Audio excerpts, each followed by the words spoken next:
नमस्कार दोस्तों।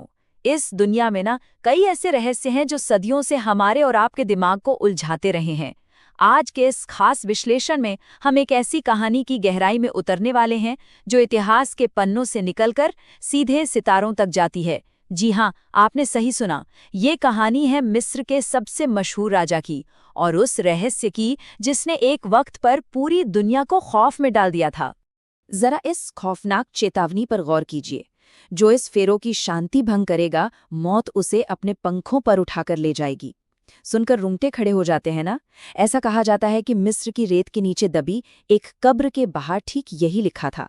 ये वो चेतावनी थी जिसने उस समय पूरी दुनिया के अखबारों में सनसनी फैला दी थी और रातों रात एक ऐसी खौफनाक किंवदंती को जन्म दिया जिस पर लोग आज भी विश्वास करते हैं। लेकिन देखिए, यहाँ एक बहुत ही दिलचस्प सवाल उठता है। एक 3000 साल पुरानी कब्र और आधुनिक दुनिया में 22 मौतें। क्या सच में ऐसा हो सकता है कि कोई प्राचीन श्राप समय का सीना चीरकर अपना बदला ले? क्या सदियों पुरानी उस रेत में वाकई कोई ऐसी जानलेवा ताकत दबी थी जो अपने शिकार को मीलों दूर तक खोज सकती थी? चलिए आज इसका पता लगाते हैं। भाग 1, फेरो का श्राप, एक जानलेवा रहस्य। तो इस कहानी की शुरुआत होती है नवंबर 1922 में। ब्रिटिश आर्कियोलॉजिस्ट हावर्ड कार्टर और उनके स्पॉन्सर लॉर्ड कार्नावन ने वैली ऑफ द किंग्स में तूतनखामुन की 3000 सालों से अछूती कब्र खोजी। ये अपने आप में एक ऐतिहासिक पल था। लेकिन कब्र खुलने के कुछ ही दिनों बाद एक अजीब और रोंगटे खड़े कर देने वाला घटनाक्रम शुरू हुआ। सबसे पहले कार्टर की पालतू चिड़िया को पिंजरे में एक कोबरा ने खा लिया। और ध्यान देने वाली बात यह है कि कोबरा मिस्र के राजाओं का एक शक्तिशाली प्रतीक माना जाता था। इसके बाद अप्रैल 1923 में लॉर्ड कार्नावन की एक रहस्यमयी बीमारी से मौत हो जाती है। और हैरानी की बात देखिए, ठीक उसी वक्त काहिरा शहर की सारी बत्तियां गोल हो जाती हैं और मीलों दूर इंग्लैंड में कार्नावन की पालतू कुतिया सूजी अचानक चीखते हुए दम तोड़ देती है। 1929 आते आते इस खोज से जुड़े 22 लोग मारे जा चुके थे। अब तक श्राप का खौफ लोगों के दिलों में पूरी तरह से घर कर चुका था। भाग 2, 22 मौतों का सच, अंधविश्वास या विज्ञान। कहानी सुनने में जितनी डरावनी लगती है ना, सच्चाई उससे कहीं ज्यादा अलग और दिलचस्प है। एक तरफ हमारे पास अखबारों की वो हेडलाइंस हैं जिन्होंने जमकर खौफ का व्यापार किया और दूसरी तरफ है विज्ञान की ठोस हकीकत। अगर हम लॉर्ड कार्नावन की रहस्यमयी मौत की बात करें तो उसका कारण कोई प्राचीन श्राप नहीं था। दरअसल उन्हें एक मच्छर ने काटा था। शेव करते वक्त वो जगह छिल गई और उसमें जानलेवा इन्फेक्शन फैल गया। बस इतनी सी बात थी। और रही बात उस पालतू कुतिया सूजी की, तो जब समय के अंतर यानी टाइम जोन के हिसाब से कैलकुलेट किया गया तो पता चला कि उसकी मौत कार्नावन की मौत के कई घंटे बाद हुई थी। जांच से ये भी बिल्कुल साफ हो गया कि मरने वाले ज्यादातर लोग पहले से मौजूद गंभीर बीमारियों का शिकार थे। अब जरा इस नंबर पर ध्यान दीजिए, 73 साल। ये कोई मामूली उम्र नहीं है दोस्तों। जांचकर्ताओं ने जब उन सभी तथाकथित श्रापित लोगों की मौत के समय की औसत उम्र निकाली तो वो पूरे 73 साल निकली। 1920 के दशक के हिसाब से अगर देखें तो ये उस समय की सामान्य जीवन प्रत्याशा यानी लाइफ एक्सपेक्टेंसी से काफी ज्यादा थी। तो अगर हम वैज्ञानिक दृष्टिकोण से सोचें तो अगर वहां कोई श्राप था भी तो वो असल में लोगों की उम्र बढ़ा रहा था, घटा नहीं रहा था। अच्छा, जो कुछ मौतें वाकई रहस्यमयी लग रही थी ना, उनका वैज्ञानिक जवाब भी बहुत सीधा और आसान है। असल में उस कब्र के अंदर एस्परजिलस नाइजर नाम का एक प्राचीन फंगस मौजूद था। ये फंगस हजारों साल तक जीवित रह सकता है और ये इंसानों की सांस की नली में भारी सूजन पैदा करने की ताकत रखता है। लेकिन सबसे जरूरी बात यह है कि इसका इलाज साधारण एंटीबायोटिक से बहुत आसानी से किया जा सकता था। तो असल में वहां कोई बदला लेने वाली आत्मा नहीं घूम रही थी, बल्कि सिर्फ प्राचीन बायोलॉजी अपना काम कर रही थी। भाग 3, असली तूतनखामुन, एक बेबस राजा की कहानी। तो श्राप की कहानी तो पूरी तरह से झूठी निकली, लेकिन फिर सवाल आता है कि वो तथाकथित खूंखार राजा वास्तव में था कौन? सच तो ये है कि ये किसी मॉन्स्टर की नहीं, बल्कि 18-19 साल के एक बेबस युवा की बेहद दर्दनाक सच्चाई है। प्राचीन शाही परिवारों में इनब्रीडिंग यानी करीबियों में शादी की प्रथा के कारण तूतनखामुन जन्म से ही कई गंभीर जेनेटिक बीमारियों का शिकार था। उसके पैर बुरी तरह मुड़े हुए थे। कोहलर की बीमारी के कारण उसकी हड्डियों में हर वक्त भयंकर दर्द रहता था और साथ ही वो मलेरिया जैसी जानलेवा बीमारी से भी जूझ रहा था। सोचिए, वो नौजवान राजा बिना सहारे के एक कदम भी नहीं चल सकता था। इसीलिए उसे दफनाते वक्त उसके साथ 130 छड़ियां रखी गई थी। वो कोई श्राप देने वाला क्रूर शैतान नहीं था, बल्कि अथाह दर्द में जीने वाला एक बहुत ही लाचार इंसान था। अब आप सोच रहे होंगे कि उस खौफनाक चेतावनी का क्या, वो डरावना शिलालेख जिसने पूरी दुनिया को कंपा दिया था? तो तैयार हो जाइए, क्योंकि ये इस पूरे मिथक पर सबसे बड़ा प्रहार है।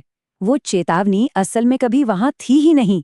जी हाँ, उसे एक अनुभवी पत्रकार ने अखबारों की बिक्री और अपनी कहानी में सनसनी बढ़ाने के लिए सिर्फ और सिर्फ अपनी कल्पना से गढ़ा था। और आर्कियोलॉजिस्ट्स की टीम ने दुनिया भर का ध्यान अपनी खोज पर बनाए रखने के लिए अपनी चुप्पी से उस सफेद झूठ को सच बनने दिया।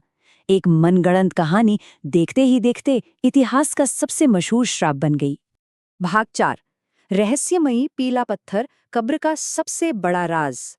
खैर, श्राप का पर्दाफाश तो हमने कर दिया है, लेकिन आपको पता है, इस कब्र में एक ऐसा असली रहस्य छिपा था जिसने दुनिया भर के वैज्ञानिकों के पसीने छुड़ा दिए थे। राजा तुतनखामुन के शव के साथ मिले अथाह खजाने में एक बहुत ही खास और बेशकीमती हार था। इस हार के बिल्कुल बीचों बीच एक बेहद चमकीला पीला पत्थर जड़ा हुआ था। सालों तक हमारे आर्कियोलॉजिस्ट इसे कोई आम कीमती पत्थर ही मानते रहे, लेकिन दशकों बाद जब आधुनिक लैब में इसकी बारीकी से जांच की गई तो जो सच सामने आया उसने सबको चौंका कर रख दिया। दोस्तों, ये कोई कीमती पत्थर था ही नहीं, बल्कि कांच का एक बेहद दुर्लभ टुकड़ा था।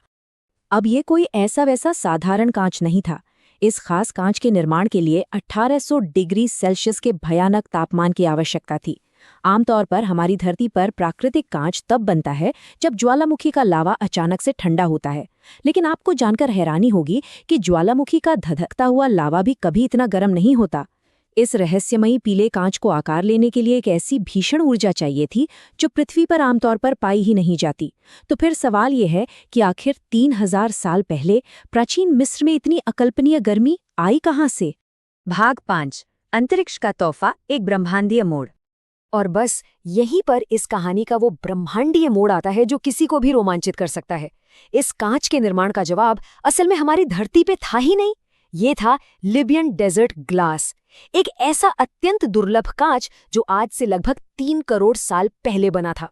जरा कल्पना कीजिए, जब अंतरिक्ष के गहने अंधेरे से एक विशाल उल्कापिंड आकर सीधे सहारा रेगिस्तान से टकराया होगा, तो उस महाटक्कर से पैदा हुई भीषण गर्मी ने वहां की रेत को पल भर में पिघलाकर इस चमकीले पीले कांच में बदल दिया। ये कांच कोई आम पत्थर नहीं, बल्कि तारों के उस हिंसक टकराव की गवाही दे रहा था। ये पूरी प्रक्रिया ना बहुत ही शानदार तरीके से दर्शाती है कि कैसे ब्रह्मांडीय घटनाएं हमारे मानव इतिहास से जुड़ती हैं। देखिए, अंतरिक्ष से उल्कापिंड गिरा, रेत पिघलकर कांच में तब्दील हुई और फिर प्राचीन नदियां उन कांच के टुकड़ों को बहाकर अपने मूल स्थान से 100 किलोमीटर दूर ले गईं। फिर लाखों साल बाद जब वो जगह पूरी तरह से रेगिस्तान बन गई, तो प्राचीन मिस्रवासियों ने उस चमकीले टुकड़े को वहां से इकट्ठा किया और उससे अपने राजा के सबसे कीमती हार में जड़ दिया। मतलब वो प्राचीन फेरो सचमुच तारों के टूटे हुए टुकड़े पहन रहा था। है ना ये एकदम अविश्वसनीय। भाग 6, विज्ञान की जीत, अंधविश्वास से परे। तो जब हम इन अंधविश्वास के जालों को हटाते हैं तो सच्चाई हमेशा भूतिया कहानियों से कहीं ज्यादा शानदार और हैरत अंगेज निकलती है। इस पूरे विश्लेषण का सार यही है दोस्तों। एक तरफ वो मनगढ़ंत श्राप है जिसने पूरी दुनिया को डराया और मीडिया में झूठी सनसनी फैलाई, और दूसरी तरफ है वो असली चमत्कार, एक शारीरिक रूप से बीमार राजा की दर्दनाक दास्तान और करोड़ों साल पुराने उल्कापिंड से बना एक ब्रह्मांडीय कांच। जीव विज्ञान, भूविज्ञान और खगोल विज्ञान मिलकर एक साथ ऐसी अद्भुत हकीकत बुनते हैं जिन्हें इंसान का डर और हमारी कल्पना भी कभी नहीं गढ़ सकती। ये पूरी यात्रा हमें इतिहास को देखने का एक बिल्कुल नया नजरिया देती है। तो चलते चलते जरा इस बात पर विचार कीजिएगा, अगर एक प्राचीन राजा के हार में अंतरिक्ष के उल्कापिंड के टुकड़े छिपे हो सकते हैं, तो समय की इस अंतहीन रेत के नीचे और कौन से ब्रह्मांडीय रहस्य दबे होंगे जो बस विज्ञान द्वारा खोजे जाने का इंतजार कर रहे हैं। इसी रहस्यमय विचार के साथ तथ्यों और ब्रह्मांड की इस रोमांचक चर्चा को हम यहीं विराम देते हैं। जुड़ने के लिए शुक्रिया।